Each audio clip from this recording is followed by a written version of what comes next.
So today we have Vanessa Haliday on from Vanessa Haliday Photography. She's based out of New Hampshire and she's been doing this full time since November. What's up? Hey, thanks for having me, guys. Absolutely. So, I just recently turned 25, so it's kind of cool, being able to go and dive into this business officially as, just being like in that age bracket right now. So, yeah, I started doing photography in 2014, so been doing it for a little while now and definitely like learning my style and my editing, kind of learning who I am through photography definitely helps shape like my business that I'm doing right now. So it's kind of awesome to go and see, just being able to follow your passion, like what you can do with it. I dropped out of college to do it. I love it. And love it's that just right made, now. Yeah, like a big difference in my life. So just being able to say that's like pretty amazing. And I just love what I do. So I'm really happy to be here and talk to you guys. Happy to have you. Thank you for coming. Very cool. Yeah, thank you for being here. It's funny because Vanessa reached out to me on Facebook when I threw a post out looking for some more people to be on. And then I'm like sending the bio to you and you're like, I know that person. So Yeah. I was just like, oh For man. a long time. I was like, that's so cool. Like we're going to get a photographer on. Oh, shit, her name's Vanessa. It's like, oh, it's so weird. I feel like I know somebody who does something just I like feel that. like there's this is someone gonna be like fun. another Vanessa that's like so. Send me Yeah. that bio, man. Oh, yep. Never mind. Know exactly who that is. So That's awesome. Very excited. So first of all, age 25 to be doing this is insane. Thanks. That's awesome. Yeah. For sure. There's a couple people definitely around the area and then in the photography industry right now who are like really young and still doing it too. Right. So it's definitely more of like the norm to see a younger like kind of generation doing it. You don't see a lot of like older people going and kind of diving into, like stuff behind a business and then all the marketing that you do on like the social media and stuff. So Yeah. while it definitely like means a lot, it's also something that it's quite common. So like in a small business, usually like we're pretty young. So You got to put in like man hours. Yeah. Like, we were just talking about that. yeah, definitely. We were saying like you run it, you're like don't have enough time to listen to our podcast because you're Yeah, sitting there I invoicing know. people and everything like that. And it's just like, I think like John was saying it at Pipe Dream, this is a young man's game. Like Sure this is a is. young lady's game. Like it's tough to put in a 14-hour day and then go market and do whatever you're doing to do and, it. like for me too. So being like a creative person, I will go and look at every single aspect of my life like a photo. So if I'm driving, all of a sudden like I see a kid crossing the road with their mom, they might be smiling at each other and I look at everything in pictures. So it's not just like a 9 to 5 work day.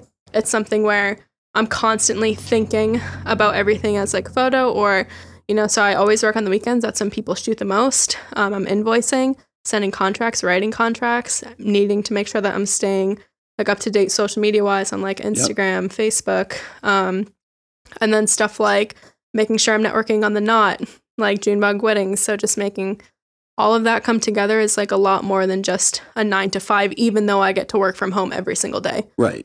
So that's totally different than what people think. Right. Like Yeah. it's like definitely the perception of entrepreneurship or like businesses has been interesting because it's now getting like much more popular to be an entrepreneur. Yeah. But also that brings like, that's amazing. First of all, like I love that. And I want to There's more see room so for many it. people just do what you want to do because we can Absolutely. now. You have the option to. It's not the same time that it used to be. But Yep. also with that, there's a lot of people that I feel don't understand or they're not willing to hit that work that you're doing. Yeah. Right. And like for me too, for a while, my mom and my stepdad, they've been super supportive when I said like, I don't want to go to college anymore. I took a semester off from UVM and decided I wanted to be a CrossFit coach. I was going to school for exercise science, so it just kind of like made sense for me to go and kind of dive into something different. Yeah. And then I remember picking up a camera and photographing like a competition that people were doing and thinking like, it would be really cool if I could just photograph the event rather than like actually like whether it was judging somebody or like being in it, just because it was such a different perspective. And like because of that, it was just so, it like really just was a turning point for me. So doing like that unconventional job kind of spiraled into doing something that was originally a hobby. Now it's like my whole life. So it's just a very different outlook. And as long as you can go and like really make sure that it's something you want to do, Yeah, I had to work like some pretty like crappy jobs in between. There was like one point in my life where I was going to Hampstead Middle School and serving lunch to kids from 7:30 in the morning to 1 o'clock in the afternoon. And then I would drive to my next job from 2 o'clock till 10 o'clock, 5 days a week. Yeah. So I had to go and just put in those hours, still grinding and doing what people refer to as like a side hustle when that was really what I wanted to be doing. So saving up the money to be able to say, okay, I'm going to do this full time now. Like it was huge, you know? So being able to go and working like for a very long time, it felt like to go and actually become full time it's a lot of work. Mm-hmm. You know, people don't just realize like you don't just go and all of a sudden quit your job and like you have the funds available. You have to go and work your ass off to go and do you don't that. just it's a big quit your investment. job and then and then survive. Even after, you don't even have the guarantee that like you're going to continue to be able to do it even if you are good. Right. Because then it's like, all right, well now we're here and now you're playing the maintaining game almost. If you're green, you're growing. If you ripe, you rot. Yeah. I'm all about it. Yep. You have to stay hungry all the time. All the time. Mm-hmm. Yep, all the time. If I'm not, you know, like I said, invoicing, editing and stuff, I'm constantly like putting together new advertisements, whether it's going out on Facebook, Instagram. Some of them I'm going to be putting some in like a newspaper because you never know the demographic you're going to hit, you know, so doing stuff like that. And it's definitely something that, you know, maybe not a lot of people realize that you're doing, but it's still putting in the work, even though I'm looking at my phone, I'm on my computer. Right. It's still doing work. Absolutely. Yeah.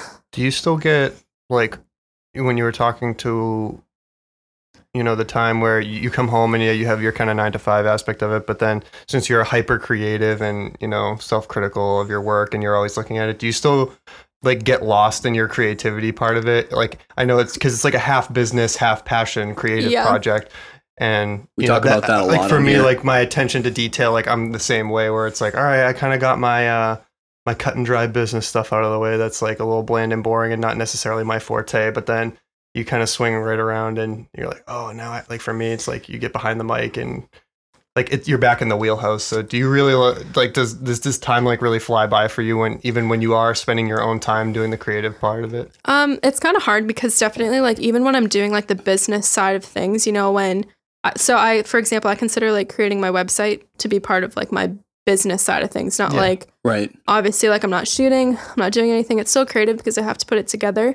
But for me, I'm like pouring so much passion into the business side of things too, because I have to come off as very relatable to people. Yep. Like you're not just going to go and book somebody because they like have a good photo to show you. It's like, I loved your composition. I'm going to hire you just off that. Yeah. So I have to go and like make sure that these people can relate to me. So it's more, you know, even when I'm like sending an email, coming across as like, okay, so how am I going to come across as warm and inviting to this person rather than text? Exactly. So for a wedding. Informal text. Right. So that for me, it's also like, I like doing that too. Like I like photography is like my medium, but I definitely I love words too, you know? So when I'm writing, it's just as equally as important to me, through like those business side of things too. So. Oh, for sure. And like, I guess that's why like I'm an audio engineer. Yeah. That's what I do.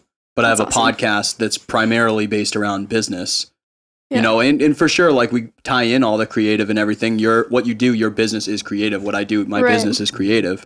But I'm super passionate about like the business side of it too. And for me, like it's completely different. Like just like I'm sure it is for you. Like when you're shooting, that's something that's like extremely organic and like raw for you. Yeah. And that's how like mixing and tracking is for me. Right. But I'm working on like a website or I'm marketing or I'm doing. I don't even know. I can be a super dork. Like I will ask the guy at the cash register, like I'm like, hey, how's that Square system or how's that like their different POS systems? Like I'll be like, hey, how's that working? How much interest takes off of on your card charges on it? What do you have for a layout? Does it show you increased sales? Do you show you like? I just care about that crap in a different creative way. Exactly. And that's like exactly what I'm trying to say too is like, I like it. But it's like you don't just care about one aspect of the business. It's you care about all of it because it's equally as important and you're equally, for me personally, I'm equally as passionate about every single part of it. You know, if the business side is like not as good as like the creative side of it, it's not going to run well. Then you don't get creative. You don't get the creative. So and you're not going to have people that want to go and like hire you for anything. It doesn't matter if it's photography or not. You're not going to have people that want to hire you to do, any job that you're offering if they don't flow together nicely. I feel like especially with weddings too, specifically, where it's like this is supposed to be like just by the nature of it's very like captivating, like the most important moments of people's lives. Yeah. And you do want to be a person who, you know, or like, can you speak to this? Like you want to feel more involved rather than just like, oh, I was hired on to do these pictures. You're like, I know how important this is. And, you know, can you speak to how like your business models like based off something like that too, or if you experience that? Yeah, I'm like super introverted. So I definitely don't mind working at home, working alone. But as soon as somebody goes and inquires like about a wedding, it's awesome because now immediately I get to go and connect with a new person that I've never met before. And I get to create some of the best moments that they're ever going to have like throughout their lifetime, you know, so they can show like their kids, their grandkids, like all these pictures. And it's just like, for me, I'm also very emotional. So to capture very emotional, intimate moments for people, definitely like means a lot. It's like I explain it as it makes my heart like race. You like empathize with it. Yeah, you like, align with it. I cry at every single wedding that I go and like photograph. Like if I'm not like, no, seriously, like during like the vows, during like ceremony, it just is so heartwarming. So I'm just that type of person like in nature. So I want to kind of relay that in my business. And I think hopefully I've done a good job at that.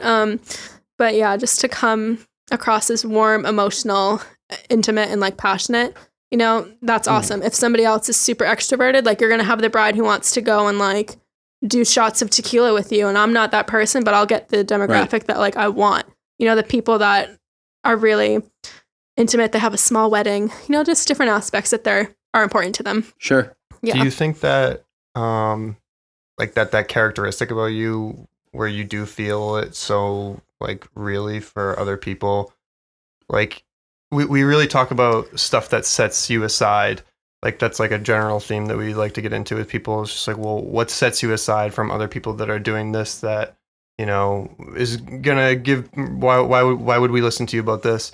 And like, do you think that that's something that gives you, you know, something that other people who would photograph a wedding doesn't like? Do you see other things? Like, do you capture more moments just because like you feel it emotionally and you look for different things? I think to a certain degree, definitely all wedding photographers are obviously like emotional people. Just because, you are capturing like the most important day for some people, you know, of their life. Maybe like having a kid is obviously more important, but regardless, like during that wedding day, it's top 3 for the moment is never going to happen again. So if you have like, I've seen some wedding photographers not. Really? Yeah. See, like I haven't come across unacceptable. that. It's not cool. Yeah, I haven't come across that, and it's definitely. I mean, I might have not come across that because it's not the norm. Yeah, you know, definitely like, not the norm. Yeah, No. so, it's definitely important. I think to go and definitely be like emotional and like intimate and just show like your raw, authentic self.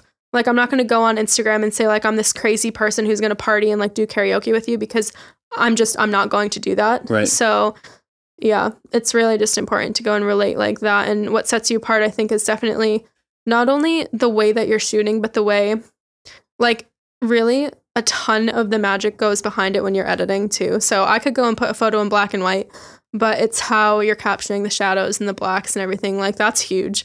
You know, I could show, like, a before and after, and it'd be completely different. So that in itself, too, sets you apart as well. You could have the person with the same exact personality. It's how do you edit and how do you relate to that person that you're shooting their wedding for. So it's like maintaining that balance between, hi, I'm somebody who's creative enough to give you like this awesome photograph, but I also recognize that I'm a service too, and I'm going to meet you with some, you know, the professionalism that you deserve on an important day to you. Absolutely. You don't want to, I mean, I don't think there's such thing as coming across as like too mature or too like way too personable, because at the end of the day, you're going to have a person, if they book you for their wedding, they're coming because they love your personality. So you can have somebody.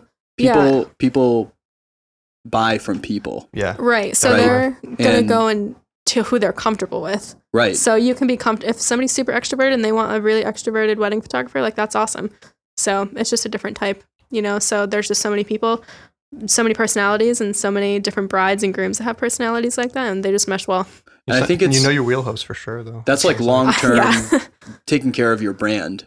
Exactly. Because no one's going to find Vanessa Haliday on the street acting different than Vanessa Haliday Photography. It's the same person. Yeah. You're inseparable from your business in the aspect of you as a person for your brand. Yeah. And you're definitely like branding yourself as a part of your business too. It would be completely pointless for me to go and say like, this is how I capture it, but it's completely different from who I am as a person. Right. Because just because I all of a sudden like put a camera in front of my face, it doesn't mean I'm completely different. Right. So I'm still going to be like, I'm going to be more reserved, kind of hold back, but I know exactly where I should be during the moment to capture those memories for people. So. Right. Yeah. Yeah. Like me, I guess like Dave Swillem is the audio engineer. Like I'm not going to be like sitting there like ripping a beer. Like I'm going to be professional, but I'm still going to have the same verbiage that I'm still gonna have the same verbiage that I have in general because I just like you're not just gonna change all of a sudden because you're doing a job. It's like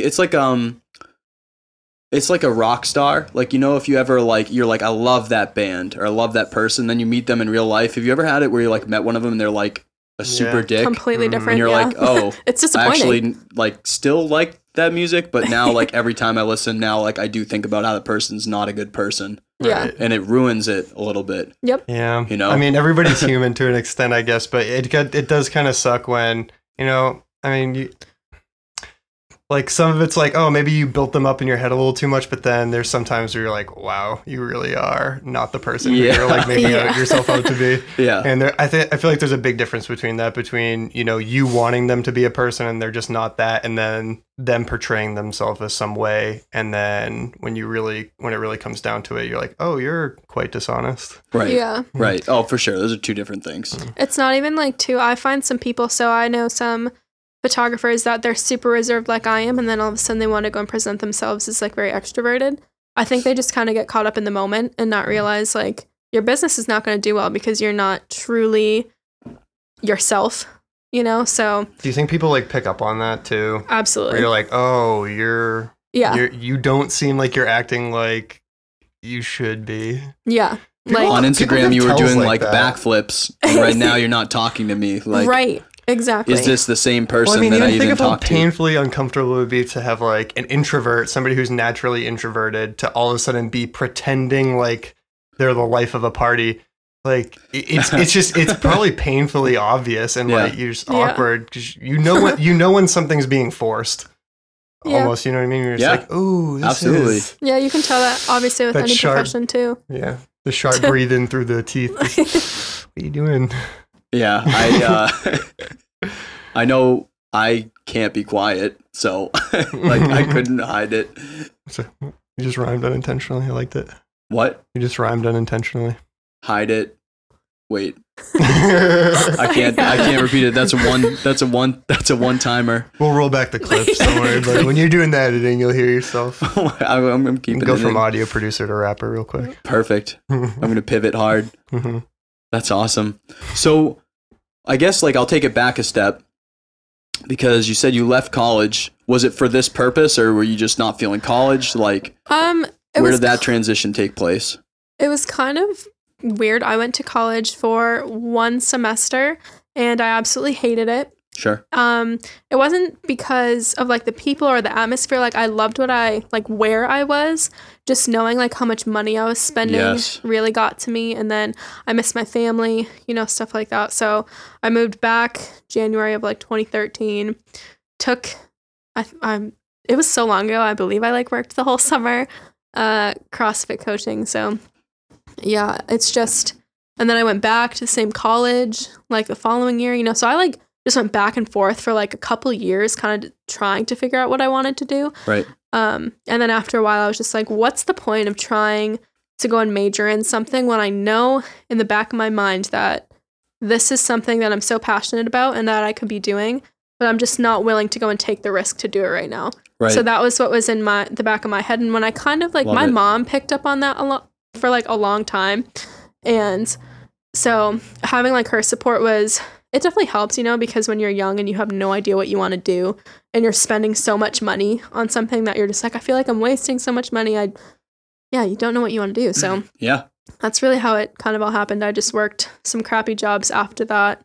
And then a couple years later, opened up my own little business and just trying to keep it rolling. So sweet. Yeah. Crushing it. I love that. Yeah. So it's just, it took a while to get there though. I'm talking from like 2012 till I picked up photography in 2014 and then went to college. Yeah, I went there 2015, 2 semesters, stayed the summer up in Vermont. So it was cool. And then it just all fizzled out. you know, it wasn't my thing. Yeah. Yeah. Well, I feel like when you come to that realization, like when you really do like sit yourself down inside of your mind and you have that gut shot, honest moment, because we've all had it about, you know, whatever it is that you want to talk about, important life things, those kind of swings that you have, like those pivotal turning moments where, you know, you're not just, you know, moving slightly left to right, just a little bit, where you're really taking a turn, like you're changing it up. And it's a scary thing, and it really does require that super amount of honesty where you're not technically facing that little voice in the back of your head that's, you know, letting you know, oh, hey, remember these times that we didn't want to really be doing these? Right. And like for me too, so I was working at Planet Fitness for like the past probably 2.5, almost 3 years. And I went from going to a job that's like guaranteed pay, living in my own apartment with obviously like I had more bills than just rent to pay. Yeah. And now I was like, okay, you know what? Like if I don't do this now, I'm really never going to do it. So went and just did photography full time. And it was really kind of like, it wasn't really a turning point for a very long time just because I wasn't confident in myself, you know, so that it was kind of huge to go and build up your own confidence. And then you definitely need like the work to back it up, obviously, too. Sure. And definitely I wouldn't have went full time if I didn't have like the inquiries coming into, you know, it makes no sense to go and just say like, okay, well, like buy a full-time job. I'm just going to leave you now. And like, right. If you didn't have any like funnel of people like hitting you up to and do it's business, like, you know, just to make sure that you at least have like some sort of income. That's what I had to make sure of before just I prove that it's proof of concept. Exactly. It's like a proof of concept of a product. It's like, yeah, will people pay me money for this? Right. Yes. All right. Perfect. That means that I can do it because people are looking to pay me money for this thing. Right. And you also have to go like, well, I make enough money doing this. It doesn't matter like whether. What's my overhead look like? Exactly. Like, so what do I have to do? Right. Have to eat ramen noodles next week. Yeah. So you have to like just love me some ramen noodles. The cost of business to run your business is expensive too. Like I probably spend minimum $200 a month just in like editing software, uploading pictures to galleries, you know, my licensing for my website. So sure, there's like an overhead too. I feel like people don't think of stuff like that too. They're just like, photography. Like I'll get my camera, and then you know I'll have to invest in this, which is expensive too. Super expensive. But then it's just like, oh, you know, if you need some lighting stuff, like how many lenses are you gonna get? Like, do you have a reliable vehicle? Right. Website update. Like, you know, are you gonna be a business? Are you gonna get an LLC? How much is that gonna cost? Like, and that's like it's pretty big too because I never took a business class at all. So I just kind of like immersed myself and I was like, well, you know what? Like, I'm just going to teach myself. So I did the best that I could. I'm a registered LLC in New Hampshire, you know, paying taxes quarterly. So like, I'm not unemployed just because I work from home, but it's still, there's like so much more to it for any small business, not just like photography, you know? So people just don't realize that, but and you don't have to justify it to them by any means, but it's still, when people question it, it's like, yeah, I do work full-time job and I take it everywhere with me. People who don't think anything different of it and they've never gone through the process of doing it. Right. They're like, what do you do if you're a photographer full-time? What do you do every day? How do you not work for somebody else? What do you do? Wake up at 2 p.m. and whatever, and you're like, I'm writing invoices like a champ right now.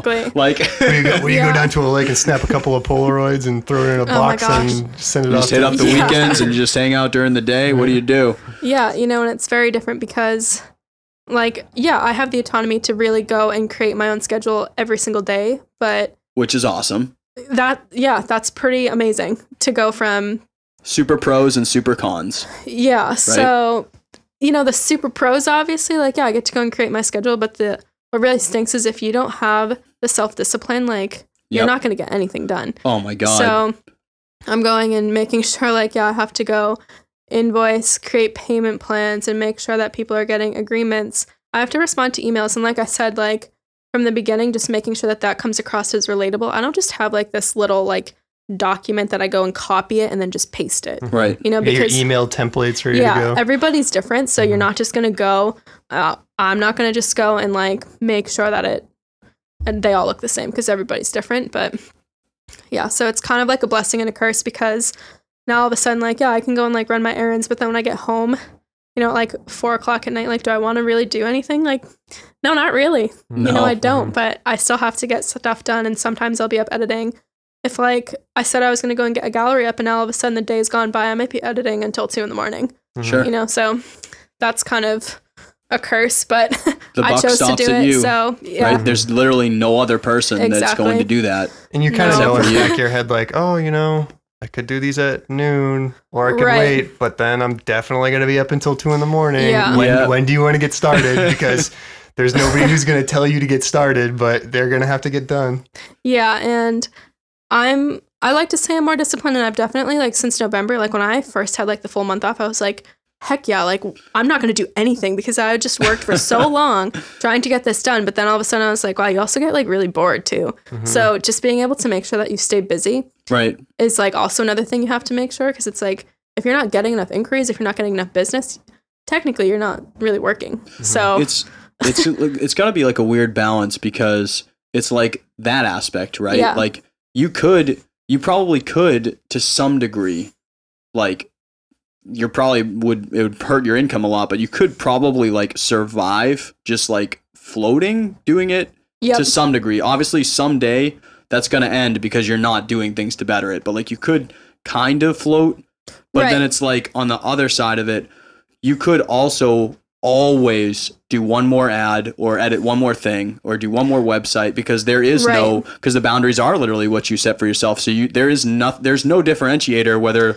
you're with your family, you're with your friends or whatever, and you're like, I'm just going to post this thing on Instagram and I'm just going to type this email back, and it's always going to be flooding in. There's always something that you can do to better position yourself yeah. as a business. So it's like you have to have like self-discipline to set the schedule, and you also have to have self-discipline to end that schedule Absolutely. too, Yep. you know? Yeah, and so that's been, like, just ending the schedule too has been very challenging for me, at least, just because it's, you know, like, if I go and hang out with, like, my family even, I still want to bring my camera, and sometimes I have to go and say, like, this is still work, like, you don't have to bring this everywhere. So, like, Right. take a step back and just, like, enjoy the time, because I find myself sometimes so caught up with just wanting to bring my camera everywhere, because sometimes, like, I don't get to shoot for myself, Right. and that can really, Which is important too. How do you balance that?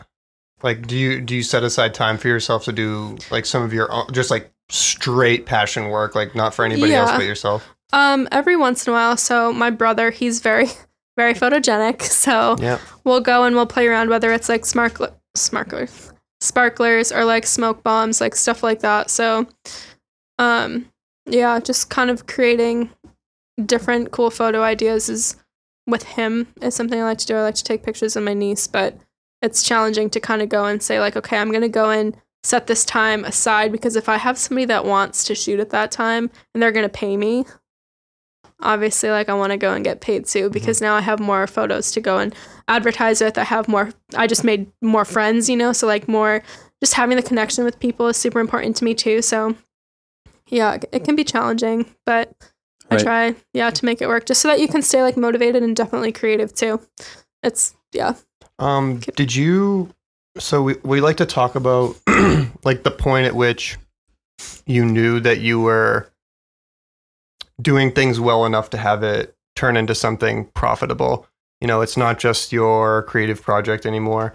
And I'm always kind of curious when we talk to people, because we asked Corey this, and it was, you know, did you be like, all right, I'm launching my website, here we go, I'm deciding to do this full time now, it's out there, and now we're waiting for people to come in and inquire me? Or were you just doing it on your own, and then people were like, hey, would you like to come and shoot my wedding? And did it come like organically like that, or did you like put it out there and have it start chugging along, or like a little bit of both? It was kind of like a little bit of both. So when I was at UVM, I just brought my camera everywhere. So I was constantly shooting, constantly putting stuff up on Facebook. And so I would naturally have people like, hey, like, do you want to go and shoot my family like photos? Perceptions there. Yeah. So I was like, okay, yeah, cool. That's awesome. And fast forward like a couple years later, I had put my first website out like October of 2017. And then I got a lot of inquiries through that. And then just recently I had launched a new one. And by that time I was making enough money where I was like, okay, so I'm going to get like a more professional look, do some SEO like research. So the search engine optimization, that helped me a lot to kind of really figure out like whether it was what hashtags to use, how to come across really well, like marketing wise and stuff. And then naturally after that, I was getting minimum like 5 inquiries at least like a week. And it doesn't sound like a lot, but like depending on your area, like obviously weddings aren't cheap. And so when you get that many and maybe like 2 or 3 book, I just kind of knew from there. I was like, okay, well, I could, after running the cost of business, after looking at all my expenses, my bills, and having at least like a little bit of extra money that I could put aside every single month. Right. Sure. It's like, okay, like I could do this. I have, but I also made sure that I budgeted for the entire year already. So like I'll be set until at least December of 2019. You got your ducks in a line. So yeah, so I was like, I'm not just going to go and all of a sudden like quit this full-time job with only getting like, maybe I'll get like 2 or 3 inquiries like a month. Like I really had to make sure that I was getting like a decent amount.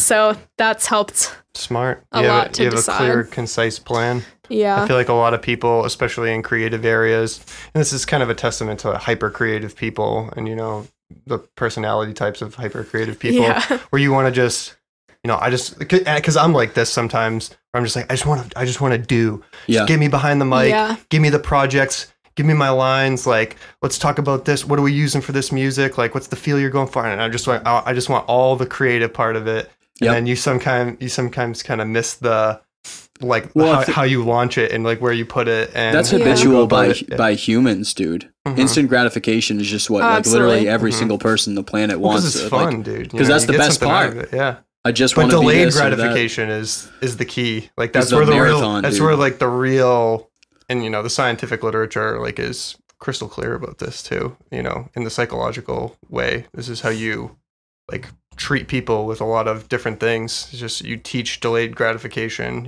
investments. Yep. It's way sweeter when you really earned it, or you didn't just go up and get it and just satisfy your immediate need. Yeah, like I love, like obviously still, and this isn't even to boost my ego, but I love when people go and they'll tell me how much they love the photos that I just took, because now obviously I know that I'm doing my job like not even correctly, but to a standard that other people appreciate. So that means a lot. And then getting, of course, like the shameless business plug when they tag me, and I have all these other people now kind of going and looking and saying like, oh wow, that's like amazing. I have new inquiries, and that just is kind of like another kind of like, it just is a never ending like cycle, which is like amazing. Yeah. So it helps, a lot. So, and it makes you feel good. You're doing something that people like. It's that like reinforcement that we were kind of talking about with Corey last time, where, you did this and people like you, but you're not really sure. So you keep doing the thing that you like doing, and people, and it just snowballs after. And another thing that we always talk about, and I loved when you said it, it really resonated with me, like on a personal level and like on a business level, how like attention is like the most valuable currency nowadays. It's unbelievable. Especially with social media. And if you're doing free, like solo works like this, where it is like, it does have a super creative process. It's like the platforms and the marketing strategies and people and like how people are wired nowadays are like way different. And attention really is the name of the game. It's just unbelievable. Like, why are you looking at me instead of the 100 billion other pieces of stimuli that exists on that little tiny device that you have in your hand? Like all those nice, bright, shiny colors and sounds. Like what sets me aside? And that's why I like talking also to photographers, videographers, people that are like visual arts based right now. Because obviously, like I'm from an audio, and so even this podcast, like it's cool to have and like just have another spot that I'm kind of like communicating. Right. But I notice like probably within like social media has been going on obviously for a while. Now it's like it's been an infant. Now it's really, really huge. It's been here. Yeah. You know what I mean? Social media has been here and it's been prevalent. But now it's like almost if you pay attention to people, I've noticed, I bet you've noticed, it's almost like to get someone to stop for even more than a millisecond on any type of social media, you have to have a video or photograph. If it's writing, unless you are a person that person gives like super, super props to, then like, I don't think people even read on Facebook anymore. Like barely. That, or I definitely, you can catch them with one word. If all of a sudden you see like sex written across a picture, like you're going to go and read what's below that because it's like, what's going on? Or if it's in bright, bubbly red letters and it has nice like eye-catching thunderbolts around it. Yeah. It's just, you know, like, dude, this is psychology 101. It's just how does, and, you know, people like to say it's like, oh, you know, these companies are manipulating you. They're manipulating you. It's just like, yeah, somewhat. But they're taking, you know, they know how to put stuff in your face that, you know, dude, you can't say that every advertisement that goes in front of your face, you're not just like, oh, maybe I'm thinking about buying that now. Yeah. You know, there is stuff that you need. You know, we talk about proper marketing. If you talk about ethical marketing, it comes with the backing that I have a service that I think that you need and would benefit from, right, and your patronage to me would benefit me. Let's see what we can do for each other. I truly believe that you would benefit from this and need it, and I'm going to find the best way to put it in front of you. We talked about on just last episode with Corey, we talked about like, I talked about sales. Yep. And he was talking about it the same way, where he like talking about like going into the bar and like the sales pitch to the person for why you should play there. And I think it's one and the same. It's like, right. It's a natural thing that like has to happen, but it's like doing it in a way that like it's honest, makes sense. Yeah. Genuine. Because I feel like people really do have that sort of stigma attached to like marketing, where there's, they're manipulating your human psychology by putting subconscious, by putting that in red there and putting that in red, which is like, yes, some of that is true, which is happening. It's just like crazy. You know, you're 7 times more likely to get pulled over if you have a red sports car. It's just how the human brain is wired. It's just how attention. It's like, it's part of biology. You know, it's not like people are digging their claws in and they're, you know, making. Yeah. And I mean, definitely too, like, obviously if it's going to draw like an emotional response from you, they did their job correct, you know? So if they're marketing towards you and you all of a sudden you're stopped and you kind of like, you talk to your friends about it, or maybe talk to your parents about it, or it just like resonates with you personally, they did their job right. You're something that doesn't mean anything to you. You're just going to go over it and you're not going to care about it. Yeah, you go right past it. Exactly. And there's a reason why it meant something to you. And, absolutely.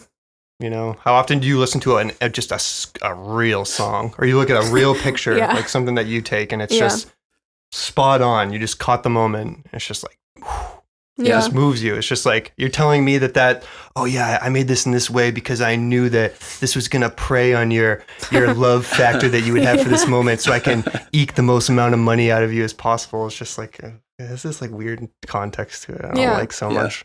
No, it's just like, there is a way to go about putting things in front of people that isn't so like negatively attributed. Yeah. Right. I mean, just, you know, whenever I go and network, I'm not looking for like every single person that wants to pay me. I'm looking for people that I can genuinely connect with and work with. It's not, I'm not trying to go and get the most money that I can. I'm trying to get the best quality people that I want to work with. Yeah, you're not like walking around, you're like, how many living people can I get to convert every second of my entire life? Right. You're just like, it's a fact that I need people to pay me for photography to live right now. That's a fact, but I'm not like out to just get every person. I don't see like my trash guy and I'm like, hey, pay me for photography. You should totally let me do your wedding. Exactly. But you're carrying the camera with you. You're like, this is what I do. And then people by nature know that you're that person. And then if they have that need, they're going to come at you. You want me to take your pictures. Here's why. Yeah, for sure. Because I'm the best you ever saw. Yeah, definitely. And then just coming across as, again, the whole thing for me is just being relatable. Whoever relates to you the most, out of like, you may relate to them out of any other photographer that they're looking at and they're still going to choose you. You know, so it's just the end game of how are you going to come across as a people person to the demographic that you want to relate to. I like it. Yeah, and on your website, I was going to mention that actually earlier, but I'm glad that we kind of circled back on this. I looked at your website, and I think that it very accurately depicts what you're saying, by the way. Thank you. It's that means a lot. super authentic. I think that like there was some verbiage that you had on there that like I love. I think it said like, hey, if you give me your all, like I'm going to give you mine. Yeah. And that's such a valuable statement because you're just saying like, listen, like I want you to open up to me. Yeah, if you open up to me to give me those emotions, I promise I'm going to portray it. Exactly. And that's how I am as an engineer. Like when I work with like an artist, I'm like, what does this record mean to you? Like, how do you, like, what's the vibe? Like, what's everything in there? Because I want to align with that. Like, if it's a sad record, I'm not sitting there, I'm like, what's up? You know, like, hey, this is a great day. If you're singing about, like, some serious shit that you're laying down, I'm not sitting there smiling. I'm like, all right, let's turn the lights off. Like, let's let's get into this. Or like vice versa. If you're like singing, you're like, yeah, we're going out tonight. I'm not sitting there. I'm like, dude, shit sucks. Yeah. You know, like. Yeah, definitely. But your website totally does portray that. I wanted to let you know that. Yeah, and it's like, it's important too, because kind of relating to what you just said as well. At the end of the day, it's not about, you know, the picture that I'm posting or the edit that I'm doing or the pose that I'm getting or the lighting. It's always about your client, you know? So I'm not doing this because I want to go and become like this Instagram famous photographer. I'm doing it because I genuinely love an emotional, like I love love, obviously. Like that's why I'm in this business. Yeah. So to go and see like just these people having the best day of their lives, you know, marrying their best friend, and I get to be an emotional part of the day. That's what drives me to do it, rather than, you know, making sure that I'm just getting like all the credit in the world. It's always going to be about the client. Sure. Like all the time.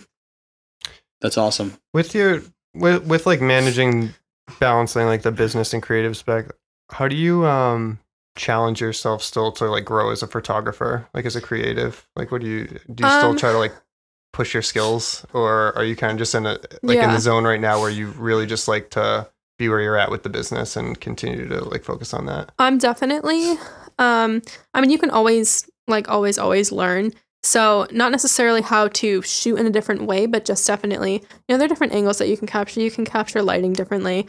I would say you definitely want to kind of get your editing to be fairly consistent so that it just shows your brand. That's another huge part of the brand and the imagery that it goes along with. Yeah. But just to like challenge myself, I definitely don't challenge myself at weddings, you know, so I don't want to go and challenge myself and then screw the day up. That's not like experimental time. No, like, it's not. I know it's just your wedding, and this is like a one-time thing, but I'm going to try a couple shots hanging off this tree. No. I'm gonna try. It's just NBA Game 7 championship. I'm going to try to go. I just found this camera in my grandpa's attic. I'm going to roll out this film right here, see if it sticks, you know. Full court behind the back shot. Be awful. No, not but I definitely, you know, like with like other people, like with my brother, maybe with friends, I'll kind of ask them like, hey, like, do you want to go and shoot this? Like, this will be kind of fun. Like, I'm going to try. And yeah, so I just kind of do creative projects like that kind of on my own. I don't really push the boundaries when it's like the important stuff. Makes sense. Yeah. Well, how are you for some more headshots from my website? Heck yeah. Look at this. Yeah. business. Promoting business. B to B. To be. You never even know how many more B's we have. Meant to be. Boys to men. All right. Cool. Yeah. I know. Poor we go Vanessa from professional to awkward to just complete jackassery back to professional. 180 degree angle, like right away. Yeah. That's okay. Yeah, I know. She had like an advantage to not listening to any of the other ones, but like a disadvantage too, because so sorry. And this has been tame. It's quite all right. We've made sure that I'm on my best behavior. More today. Tame than other episodes. Why?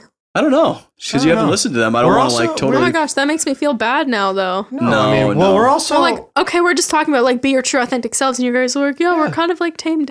Like, how would you normally? We're working on our stuff too. Working on our brand. We've talked a lot about how like the flow of stuff is going to go, and just like we were just talking about, we're constantly, you know, how critical are we when we talk outside of here? Unreal. Oh, I can imagine. And it's just because it's like a testament to how much you care about your project. Yeah. And it's that we do really care about every single person who's giving us the time to like listen. And that kind of quality goes into other stuff. So we are being like honest. We're hyper aware of how much silliness is in it, because I feel like some episodes we've been too silly. Well, I'm going to have to go listen to them. Well, people like that stuff too, but we are trying to get to the meat and potatoes. Okay. Well, I mean, like, yeah, people can relate to like anything. So I'm definitely going to go back and listen to the other ones now too, because I want to see what the silliness is compared to this, because I'm having a good time right now. I think it's like fun. No, seriously. Good. Loosey goosey. Yeah. For sure. This is a great time. Yeah. I'm always excited to like get in and pick people's brains and see like really when it comes down to it, it's just you just like really want the best for people. Like I want the best for what I do. I want the best for our podcast. I want the best for you. I don't plan on going out to be a photographer. I'll never do that. Right. But I'm getting some awesome stuff from her standpoint of her business and the way that she's done things that are valuable to me. And then I know that other people can benefit from. This Yeah. is kind of the point of it. So I'm really happy we didn't like niche this to, like, I like it diverse like this. Yeah, this is. Yeah, it's been fun.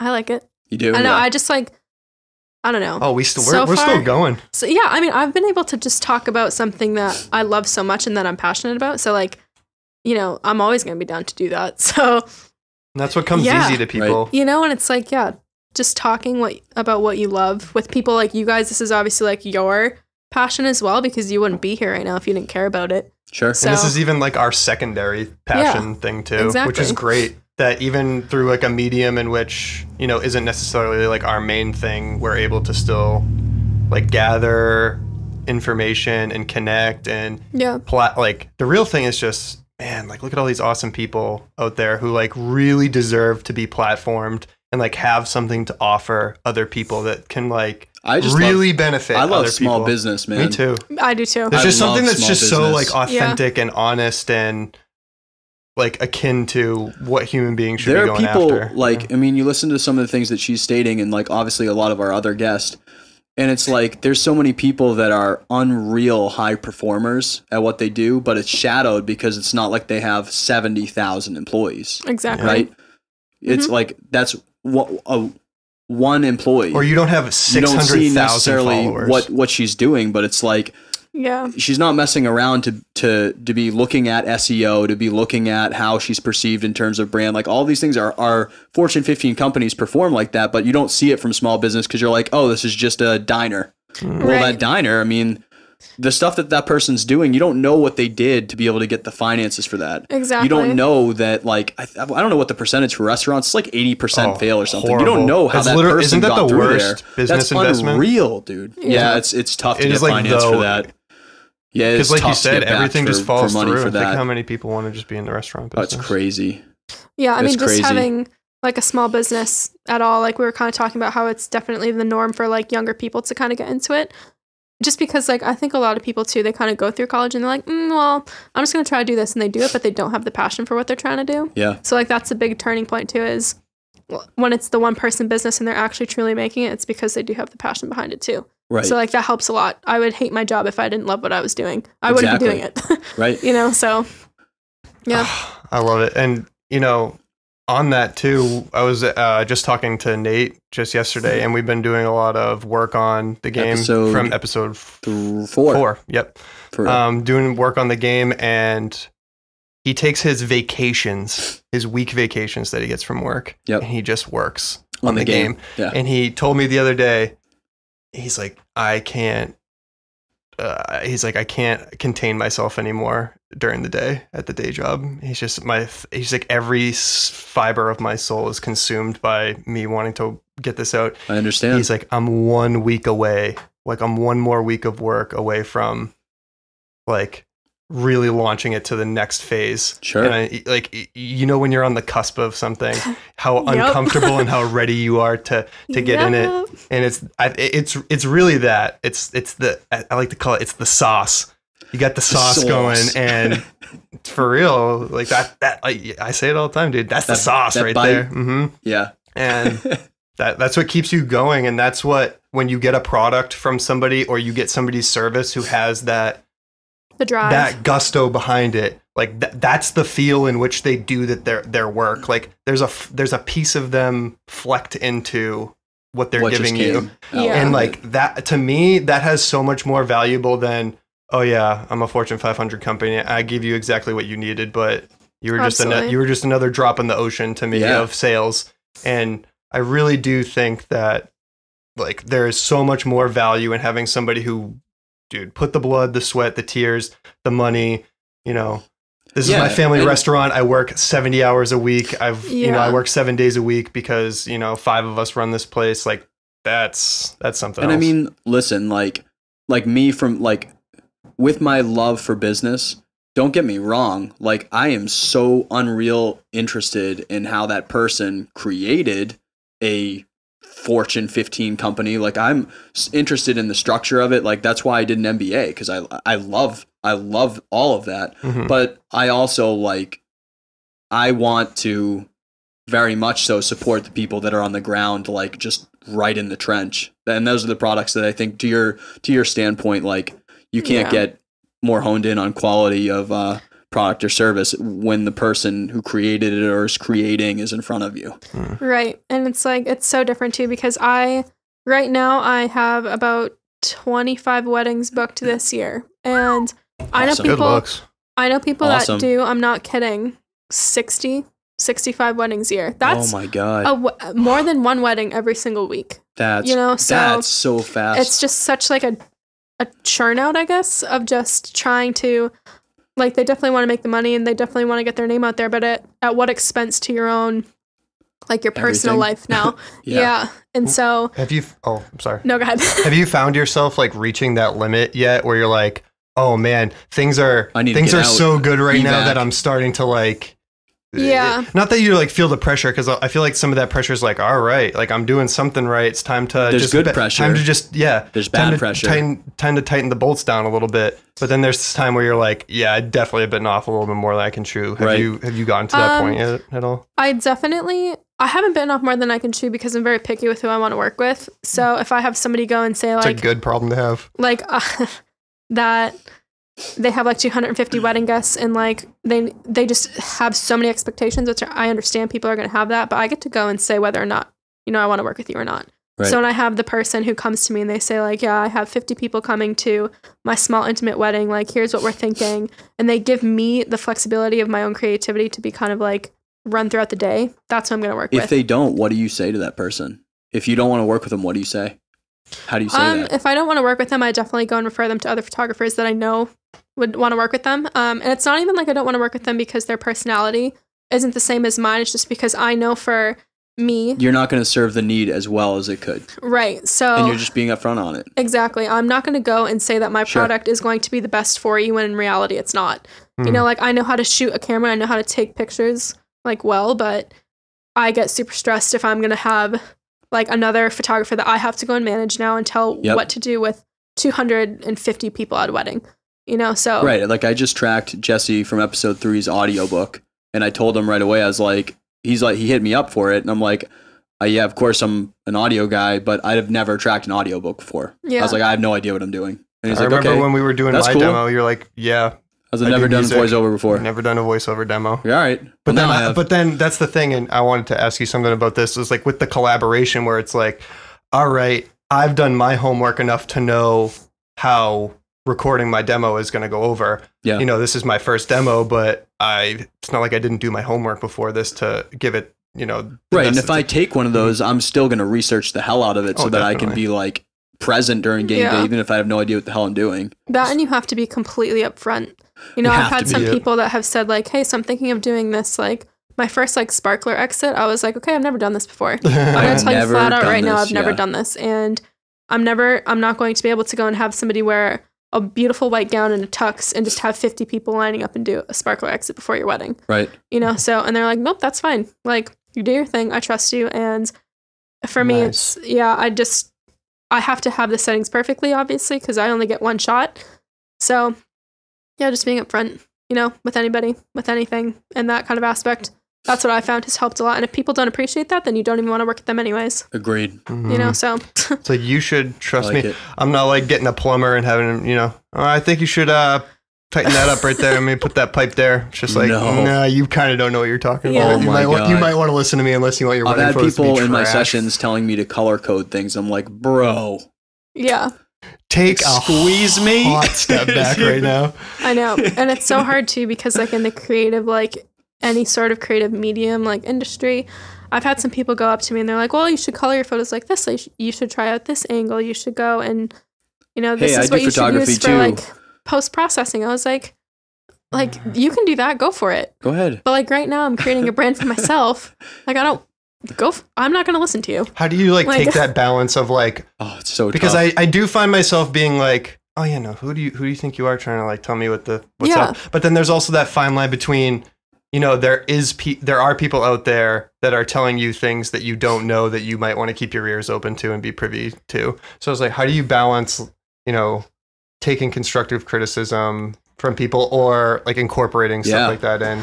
While also like maintaining like your brand, like you were saying, like I'm trying to develop my own. Yeah. So if I have multiple people coming to me and saying like, hey, your photos look too green. Hint, hint, hint. You know what I mean? So I'm going to go and make them look a little bit more pink. But now all of a sudden, if I have just like one person who really hasn't had a lot of experience doing what I'm doing, come and try to give constructive criticism, like I'll take it in all ears, but that doesn't necessarily mean I'm going to go and listen to them. You know, it's like, so it's a very hard line. You have to be like humble and confident at the exact same time. And it's like, and also the moment too, the moment when they give that feedback is like a huge tell, I feel like. Yeah. Because like if I'm working live sound and I'm like freaking out because the power is cutting across this field that I was promised power to have at, and I have 5 minutes before the show starts, then if you're coming up to give me constructive criticism about where something should be placed, you're about to get blasted. I want you to die. You know what I mean? I'm like, dude, get out my I don't know face. what you're talking about, but like you don't understand the context. You don't understand that someone told me that I would run power here and that power actually isn't there. Yeah. And now I have to make something work in 5 minutes before 500 people look at me and say, why are you not doing this thing? Yeah. You know, that's very different than someone coming up at some other time casually to be like, hey, this thing with live sound, I don't know the context, so like I don't know if this was the thing that was your problem, but I always do this, and give someone a chance to be like, well, this, and then like, but if you're humble, you're open to it. You're like, I want to hear that, but then when you're confident, you're like, it is because this power was there, like that. This, you know the situation. Yeah, like there was a time like very recently I had to tell someone, that basically, I don't think that there's any other person in this entire group basically that you could put into my position to have done a better job that day, because I failed at it. I failed at it that day. And I had to say, like, sometimes you have to say 100% it's on me. A lot of times, really, you have to own your own losses and your own wins to own it. Right. Yeah. But that was one where like I felt so confident that I don't think that because of the circumstances I was in, there's any other human being more talented than me on the planet, because there's a million, right? That could have changed that situation in that context. Yeah. There's no way. Right. Yeah. You know? Oh, no, absolutely. And like I agree with you too, because so a couple weddings I did in 2016, I had a hard drive that crashed. So now all of a sudden, like I had minimum 5,000 photos. They were all delivered. These people got their photographs, but now all of a sudden the hard drive fails. And I have so many people like, well, you should have had this hard drive. You should have backed up like this. You should have done this. You should have done this. It's the last thing that you want to hear. But I was like, listen, like I did the work. They're delivered. Yes. Does it suck that I don't have like their RAWs and their edited JPEGs? Like, of course it does. But you haven't shot any weddings. You haven't done an engagement shoot. Like you don't know the process even that I have for my own backup system. So it's just sometimes it can be frustrating to go and try to like listen to other people, what they're trying to say to like almost undermine you sometimes because they think they're like over you. Or it's like a judgment. Yeah. And you know, I'm very in hindsight 2020. Yeah, I'm super open about Of course I should do this different hard drive. Exactly. Of course the hard drive shouldn't have failed and broke. I'll try to do that next time. Hey, hard drive, don't break, please. Yeah. It can just be so frustrating. And like you said, like in the moment, that's like the last thing I wanted to hear. I wanted to be like, you know what? Like I'm about 2 seconds away from blocking you on every single social media platform because I don't even know who you are as a person. Yeah. Like I've never met you before and you're going to go and like explain this to me. Also, that's bad business too. But then I also have to keep in mind that like I'm still a service for other people and I need to be open to that. And of course I didn't go and blast them, you know, on their like Instagram DMs or whatever, but it's just, it can be so difficult because like, somebody else could have shot the wedding and maybe their hard drive wouldn't have crashed. Dude, the podcast goes out. Vanessa's like, has us on blast on Instagram. She's like, you guys sucked. Like, this is just the worst interview ever. Don't listen to them. No. Ever. I want to lighten it up a little bit because I've been thinking about this, talking about, well, I mean, we're getting into some good stuff, but I'm very curious because like weddings specifically, like, have you had any like bridezillas or some like I want to hear some juicy, because everybody's heard of the common trope, some weddings are just disastrous or you have just horrible people that are involved. And I can imagine being somebody who is so intimately involved with like a pivotal part of it, who is also a service, you can just catch a lot of shit. And Yeah. My wedding photographer was like in there when I was in my boxers, like getting ready. I'm like, dude, you're in, man. You are all the way in here. You know what I mean? Like, we're all just hanging out. I mean, Literally. I basically like am the third Really, wheel yeah. for the whole day. You know, so like I go and shoot their engagement photos, and like if people are too afraid to like kiss each other, I'm like, there's no way that I'm gonna be able to shoot your freaking wedding. Yeah. It's gonna be insane. But then I've definitely like shot a couple weddings where, so there was one bride and groom like a long time ago, and for whatever reason, like her father wasn't able to make the wedding, and so like the husband like chose, I think it was like her stepdad to do like the first dance and stuff, and she wasn't for it. She wasn't notified about it, and they were pissed, like fighting like over in the back. So I was just like, I don't even know what to do to lighten up the situation, because I do have to be like, all right, like we need to keep this on schedule, because that's like also another part of the job. I don't just go and take like the photos, have to go and kind of run it with the other vendors. But yeah, so between that, some people have given awful speeches, like, and so that's just super awkward, because I'm like, I know the groom and like the bride personally now, and I'm like, you probably shouldn't have chosen this person to go and do a speech for you, because they just roasted you. So that's super awkward, and of course it changes the whole day. Yeah, for we're here at people. Jim's wedding. I mean, I remember when we always used to talk about how much I hate you. I actually don't know why I even showed up. I'm not kidding. People will say that. You know, Kayla's in for, Like, kind of a trip. You know, she kind of got sold on this one. This is the wrong package you here. have the But person who's trying to be overly hey, funny. it bad. happened. Is what it is. You know, It's the painfully like, I'm very painfully trying to be funny. It's just like, ooh, not being funny in the slightest bit. Just really cringing everybody out here. yeah, it can be super awkward. And then like, I have like a lot of brides that will go and they'll like Pinterest like their poses that they want to do. Oh yeah. And so like for me personally, I'm like, listen, Pinterest like, is evil. I know what I'm doing, and it's not in the like a rude way, but it's like when I get like 40 notifications like boom, boom, boom, boom, boom, all at once, I'm like, I know, like I will do that with you. You just need to like put yourself in my hands, and I will make sure that happens, and you'll be good. So it can be frustrating, but like I haven't had like super bridezillas like being mean, because again, I can choose who I want to work with, and I can spot that in 2 seconds. You can feel it. Just in the way that they'll go and text me. I'm like, oh, I don't like No, the thanks. tone of your text Yeah. messages right now. I don't like how you're talking to me over this text message. exactly. I'm like, no. But, yeah. she's using just the letter K with a period. Oh God. Out. Everybody Yeah, hates no. that There's passive some other aggressive K. The I've passive never aggressive had somebody K. do that. Thank God. If I Shudders did, me. I'd be like, K. well, I think it was nice Okay. knowing you for 2 minutes. I was talking to somebody about this the other day. I think K is the most simple universal term that can just infuriate anybody at any point in time and at any place. Think about it. You type a paragraph out to somebody, you're trying to be nice and concise, you're trying to convey some information, and then you just get one singular letter back, and there is no amount of hatred that you can have for one letter other than in that one K. K. Just, are you kidding me, K? You just K'd me, and then you're heated. You're going, you text your mom about it, you're just like, yo, Kevin just K'd me, and I'm mad right now. And you have to call somebody. about it. You start going and cleaning your kitchen, you're so frustrated. K. Great. K. Oh yeah, that person's blocked for at least 24 hours if they do that to me. I'm like, 24 I'm not even hours? dealing with you. Oh my I'm god, outta that's here. docile. No. Oh my God. Oh my gosh. All right. So on that note, should I say it? Yeah. Cap this thing out. Yeah. Have you ever? Maybe that'll be one of my questions. Dude, this will be one of my God. questions every time It now. has to be, you're right. Dude, have you ever heard the expression He made cap this this shit out? up. Like cap this Cap to end this? something. I think Means cap to this end. off is a thing. I have, but yeah. capping You this have? Where? Capping this out, you've heard? I've heard it at a couple weddings, You've heard like let's cap this thing off. yeah, like a DJ will say it. Cap this off, I've heard. Yeah, me, but I don't know if it's been off or out, but yeah, I've heard capping this like out. But no. cap cap is has the been verb, used. yes. Yeah, dude, cap is. is a verb. You're putting a cap on it. You're ending it. Your cap, yeah. You're, Okay.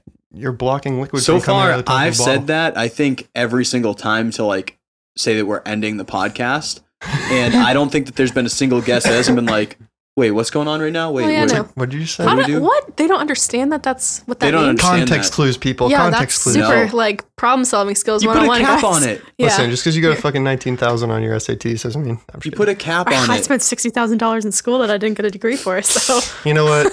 You take it on the chin. We've Yeah. all been there.